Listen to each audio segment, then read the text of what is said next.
All right, so I think I'm recording. Let's take a look at these three problems.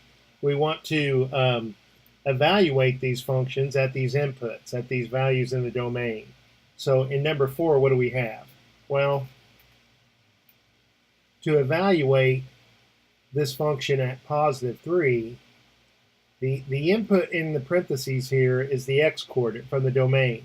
So to evaluate this function when x equals 3 means that we're going to come in and replace all these x values by 3,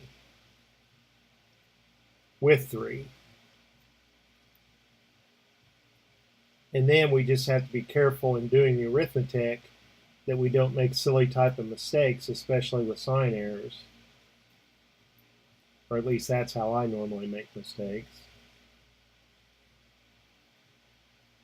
All right, so 3 to the 4th power is 81, and if I double 81, 162, I believe.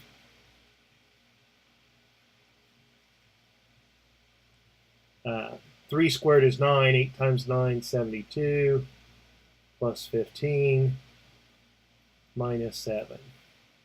So I don't trust myself. I'm going to double check this with the calculator and then give our final answer. Now, at school, my calculator displays online and you can actually see what it is that I'm keying in. But here at home, I don't have that.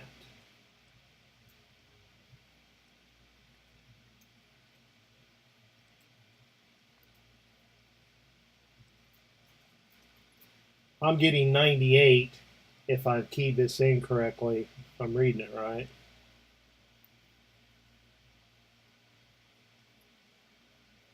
So if you were to graph this function, then I claim that it passes through the point 3 comma 98. That point is on the graph of f. All right.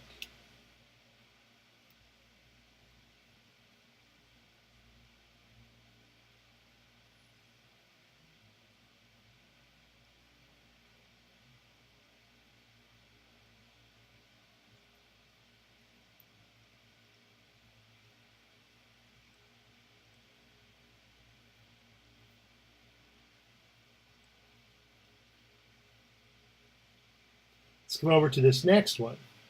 Let's evaluate this function at -2 when x equals -2. So f evaluated at x equals -2 is equal to, everywhere we see an x, we replace it with -2. Whatever arithmetic we're doing to x, we do to -2.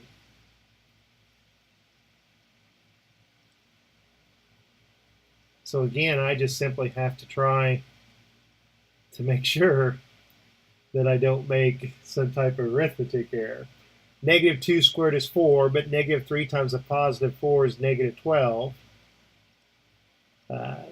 Minus 14 minus 5.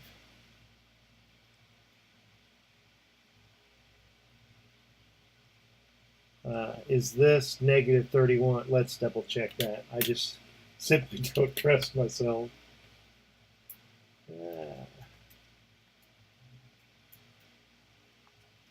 Yeah.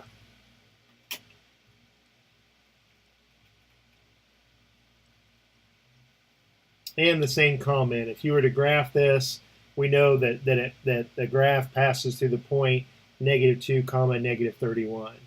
Now, shrink this up a little bit. In number 6, it's not asking me to evaluate at a specific number. It's asking me to evaluate the function at an expression like 2a. But we do it in the same way. Remember, and I've written this in a previous video, that think about what this function f does to whatever input you give it, whether it's something simple like the number 3 or something more complicated like the expression 2a. F always, here in number 6, creates this trinomial. And the first term is always 3 times the input squared. The second term, it always takes away 2 times the input. And the last term, it always just takes away the constant 6. And the function does not care, well, it does care, what you give it, as long as it's from its domain. Now here, for this problem, since we're not dividing by there's no chance of division by 0, there's no chance of taking the square root of a negative number, so this function really will take any real number that we give it. So it doesn't matter whatever you give it. In this case, we're giving it the expression 2a.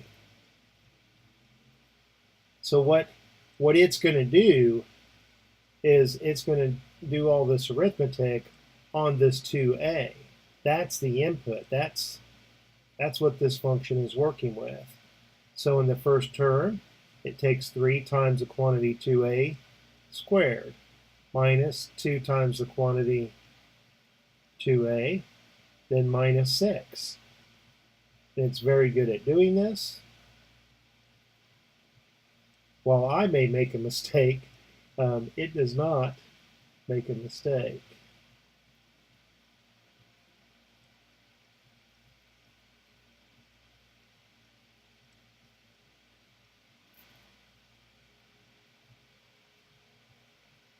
So if we evaluate this function at this expression 2a, what do we get? Well, in this first term, 2a quantity, that'll be 4a squared.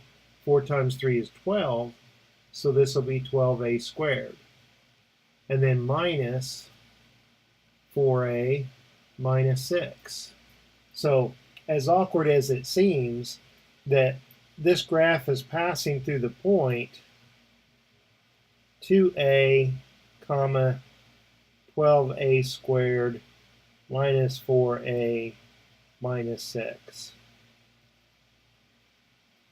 And we could, in this case, for this function, let a be any real number we'd like, and then that x would correspond to this y.